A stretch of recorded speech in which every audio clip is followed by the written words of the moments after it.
Getting old. Not really all that old though. Sometimes I feel old, but I'm really not that old.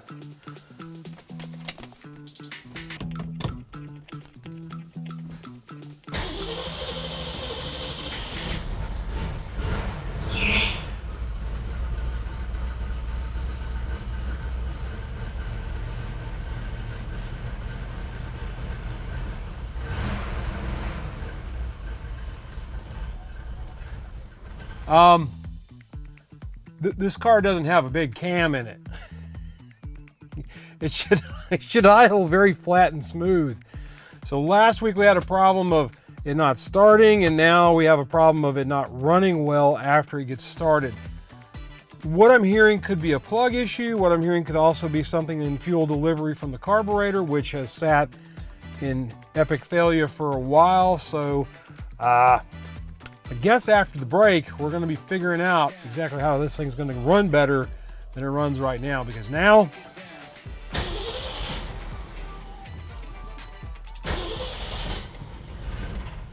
it won't even stay running.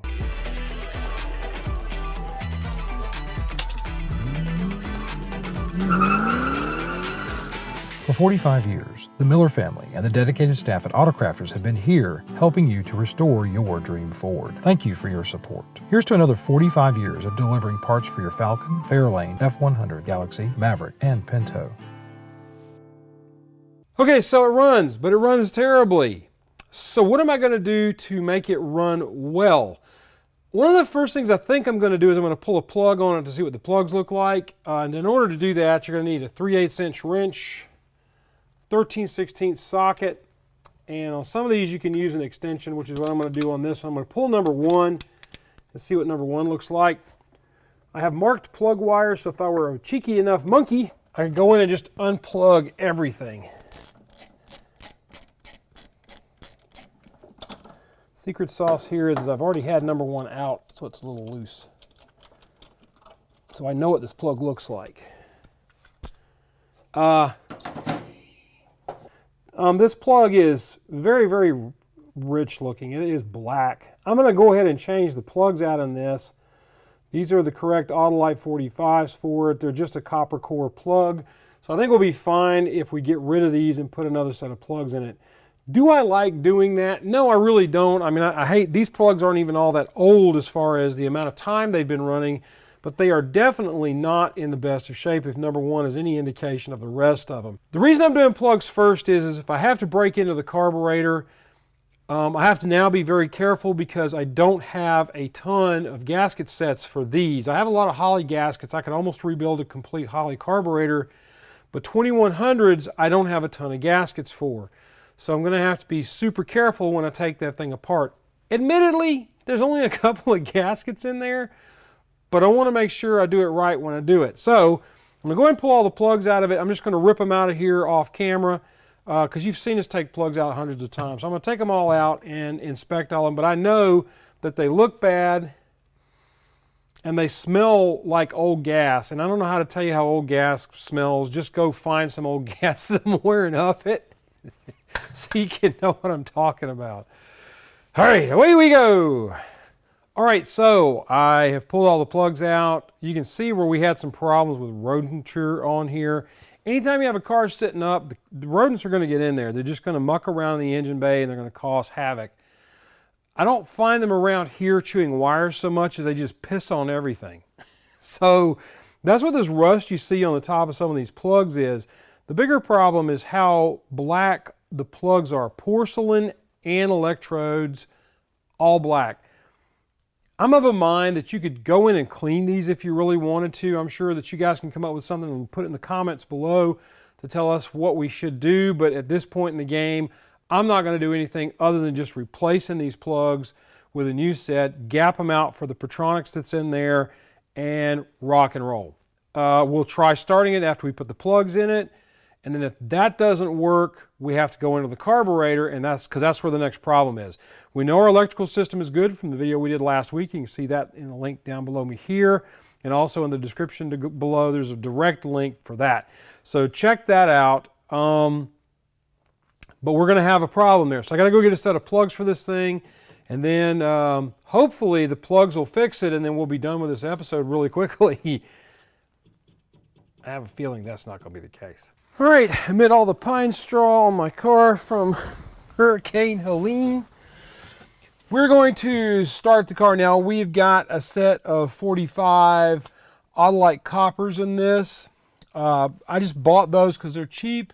This is a 260. It's a driver type engine. It's not a high performance car. Again, making sure my car is in neutral. And I'm going to try to start it again and see what we get.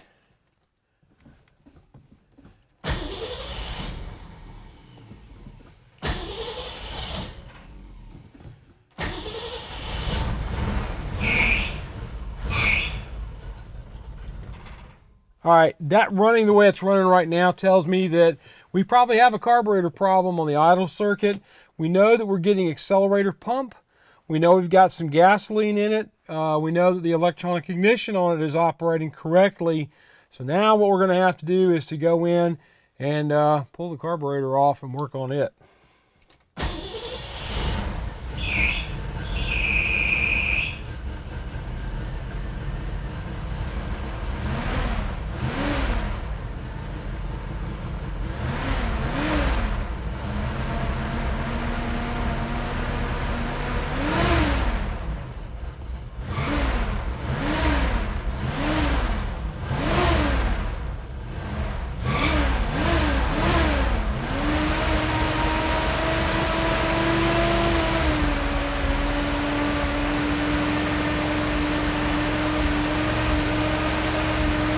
It may be a little hard to see, but I'm getting a lot of smoke out of the back of the car.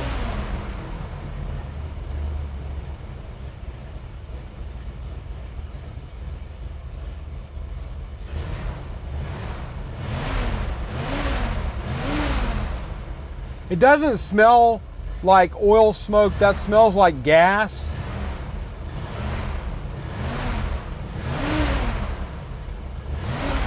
Our power valve may not be operating correctly either, on top of the the other issues it's exhibiting. Yeah, I'm pulling that carburetor off there. I'm going to take a look at it. All right, so I'm going to pull the carburetor off. It's 11/16 for this one to hold it in place, and a 1/2 inch. And I'm using a nut driver to take the line loosed.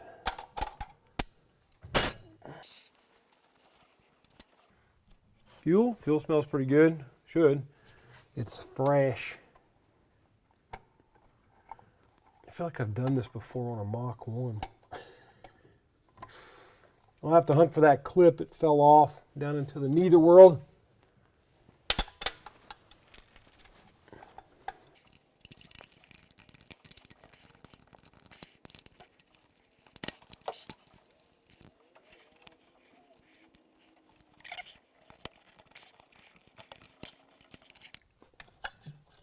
That should be everything. And we're off to the races. All right, now I have the carburetor here on the bench. First thing I'm going to do is I'm going to take off the center stud. This center stud basically controls a lot of stuff on here.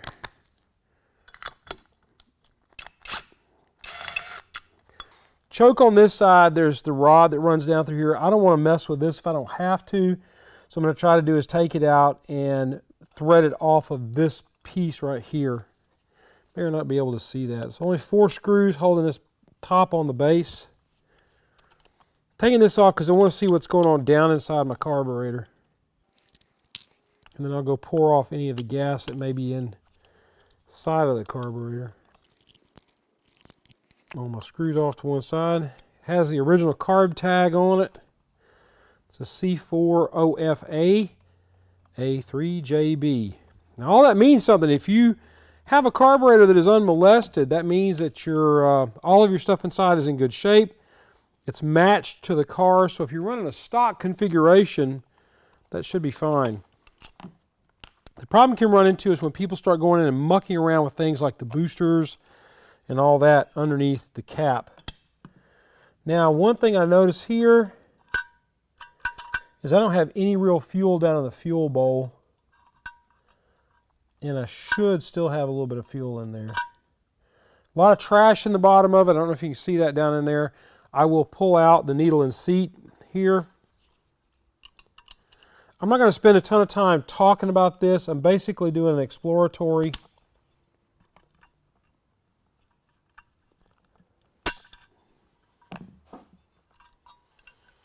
To see what we got going on. We'll check the needle and the needle. Rubber's still nice and pliable. The only thing that could be worrisome is the float could be dead, but I think it's okay too. I don't hear any fuel slosh inside of it. I am more concerned about that guy right there, about whether or not it's still in good shape. Trash down inside of here. Not much fuel down in there, which kind of concerns me a little bit. But I do see a problem. All right, you can look at this and see there is an air bleed here and one over here, and the air bleed that is on this side of the carburetor, which is the driver's side of the carburetor, left side of the carburetor, that air bleed appears to be plugged.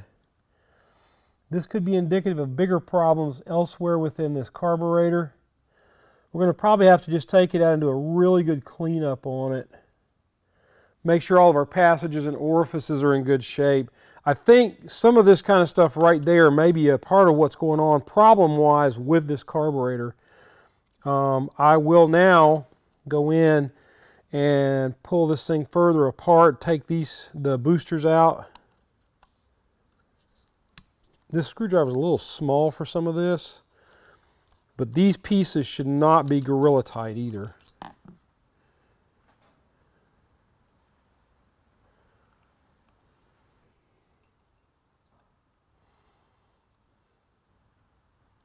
That looks pretty good.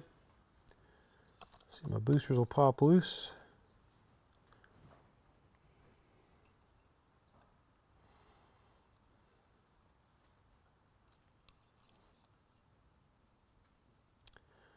The only air bleed that seems to be plugged is that one right there.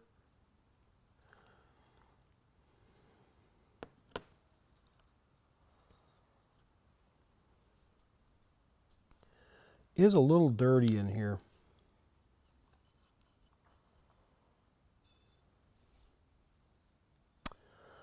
All right. Now, since I don't have much fuel in it, I'm just going to flip this thing over and pour out what is in here onto my little lid. This is the check ball. This little check ball goes right down in there. All right. Always work in a well-ventilated area. Anything else going to fall out? Not that I can see.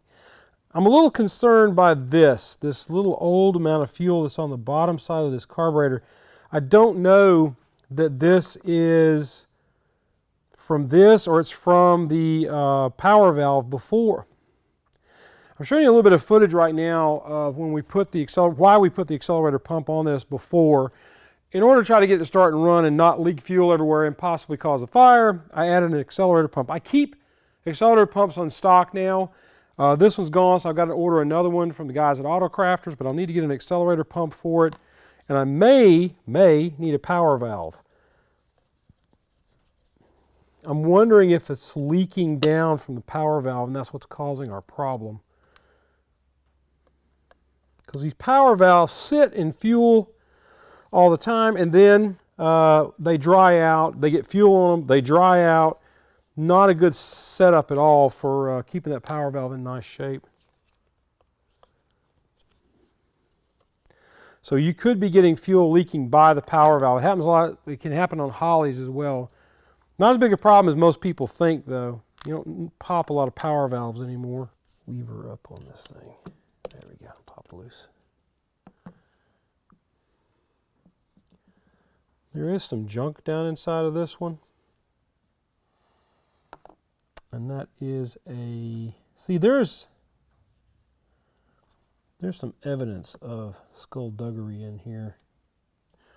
I'm going to have to get a 1-inch wrench to take this off so I can check it, but I may just go ahead and replace it. See if the seal, yep, seal came up with it. I don't know, that one feels pretty good. But it's hard to tell with these. Probably better to just go in and replace it.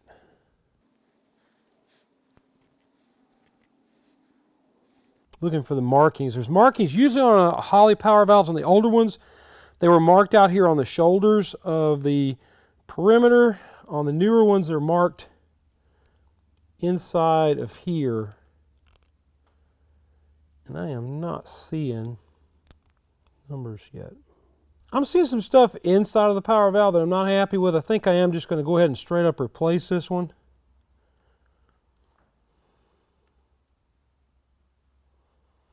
I'm going to have to go looking for the number on it though. Because I've got a letter here, but I don't see any other numbers. Well, looks like we got to go hunting around. I may have to consult the service manuals on this to see what power valve this thing's supposed to take. All right, now, here's what I've done. I went in and basically found a power valve. I had a brand new 7.5 power valve. From what I see online, they're saying a 7 to an 8 power valve on a little 260 should be good enough. One thing you can do on these power valves before you put them in the car, please don't do this after they've been coated in fuel, but when they're brand new, just to check, make sure it's working, you can check by putting your finger on the back side of the valve and then sucking on this side of the power valve. If you get good suction and you don't have any problems with hearing any kind of little hissy leaks, you should be good to go. I'm going to put a gasket on it. Put it in. Now you have to be careful sometimes about these power valves because they can offset the gasket a little bit. So you want to make sure that gasket is seated nicely. And the other thing you have to do anymore, you have to get the power valve in, is you need to set it down and make sure that this is seating. All right, that's all I'm going to talk about on that front. Just basically what I would want you to do is go through it and run carburetor choke cleaner through every orifice on the carburetor and then reassemble it and then put it back on the carburetor and see what it'll do. Wow, those fumes are really starting to get to me. I don't have the doors open like I'm telling you guys to do. Things are getting a little colorful. I smell colors and I see smells. Wrong spot.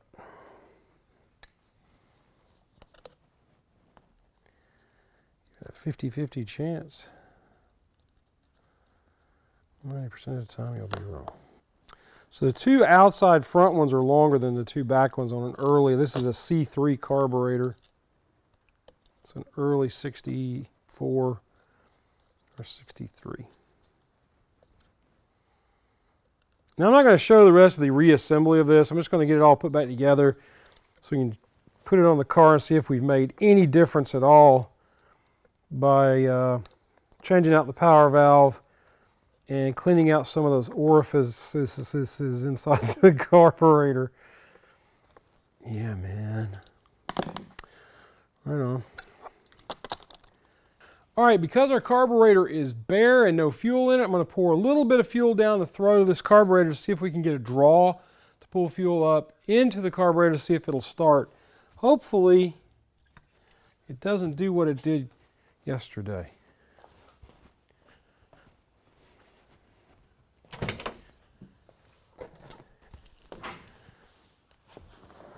And I say yesterday because I had family things to do in the afternoon, which precluded me from finishing this job.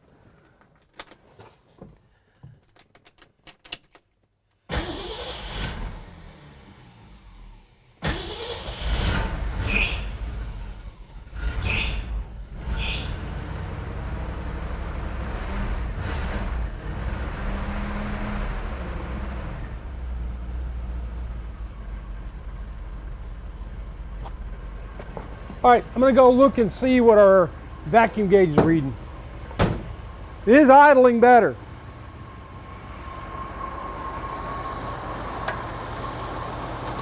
I'm not getting any vacuum signal because of how this is.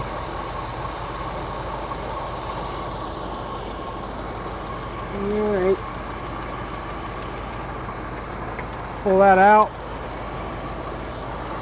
Stick this back in the vacuum port. But she's stone cold.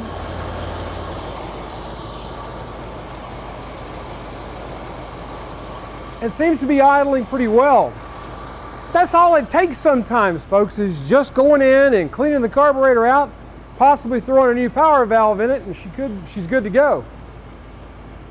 I didn't know that was going to happen. Honestly, I thought we'd be fighting a bigger battle here, but we're not. Score one for the team.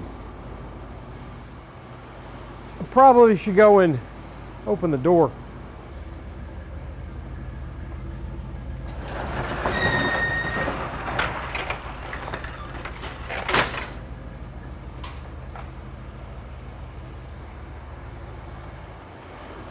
And turn on a fan.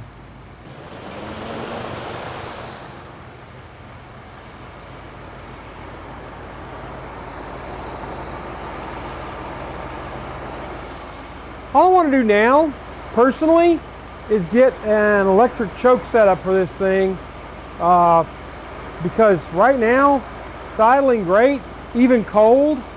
So, yeah.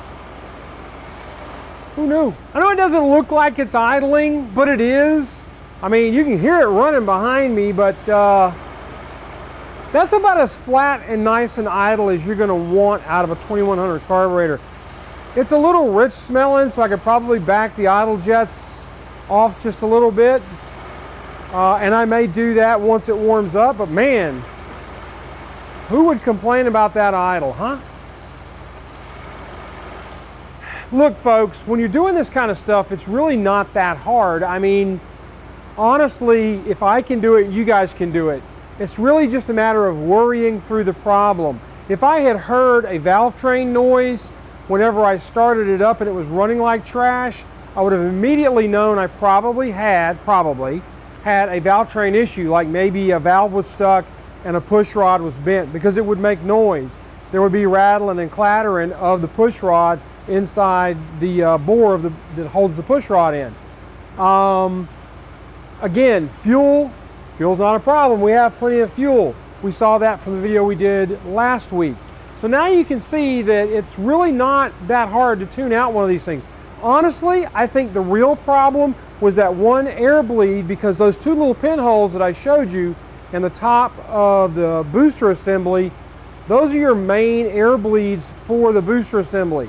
So we didn't know what to think about the air coming in there, because it's kind of like having one eye open walking around. You can't see out of this eye. That's what was going on with the carburetor. It's getting pretty stinky in here. But there you go. That's how you tune it out. Glad you guys were able to see me do it. And quite frankly, glad I was able to make it happen. Do me a favor. Be kind to each other. Love on each other. Treat each other nice. You guys have a great week, and we'll see you on down the road. Man, I am getting higher with this thing than I did with the, what's that stuff called? Carbon monoxide poisoning. I'm free!